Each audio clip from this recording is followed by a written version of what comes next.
आजकल social media में एक ट्रेंड सा चल गया है कि कोई इंसान अगर बाहर की सिटीजनशिप एक्सेप्ट कर रहा है, जैसे हो गया यूनाइटेड स्टेट हो गया, यूएई हो गया, या जो यूरोपियन कंट्री में अगर अपनी सिटीजनशिप एक्सेप्ट कर रहा है, तो उसको बहुत से ऐसे लोग भी हैं जो इंडिया छोड़ने की मंशा रखते हैं।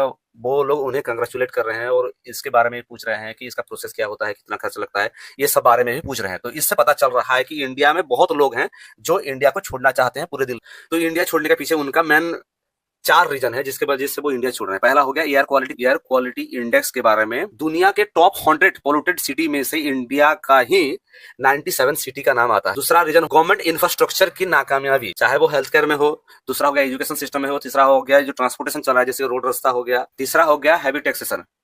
30% टैक्स देने के बावजूद भी उनके जो इन्वायरमेंट है अगर क्लीन नहीं है, उनके आसपास कूड़े कचरे फैले रहते हैं और करप्शन चल रहा है, वायलेंस हो रहे हैं।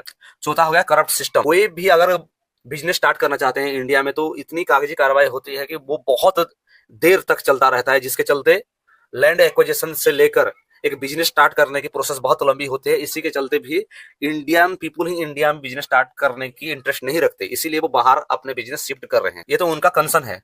लेकिन जो बॉटम 50% पीपुल हैं जिनका नेशनल वेल्थ का सिर्फ 6% एक्विजिशन है, जिनकी एनुअल इनकम 71,163 रुपया है, वो क्या क्या फेस कर रहे हैं।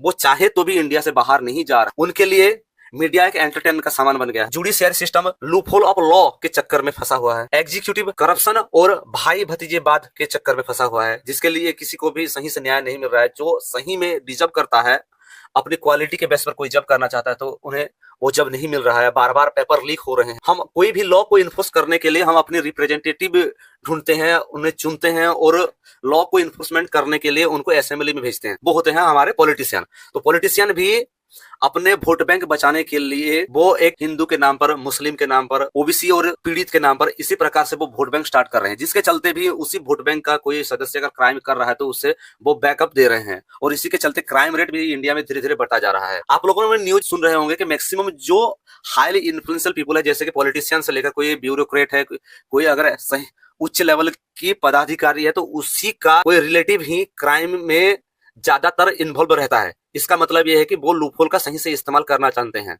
और आज के दौर में ये जो चारों सिस्टम जैसे कि हो गया executive, legislative, judiciary and media, ये इंटरलिंक्ड हो गए हैं। कोई इन चारों को लिंक किए बगैर बड़ा नहीं बन सकता। अगर कोई क्राइम कर रहा है और बड़े लेवल पर क्राइम कर रहा है तो उसका कनेक्शन इन चारों पर है, ये हमें मानना ही होगा।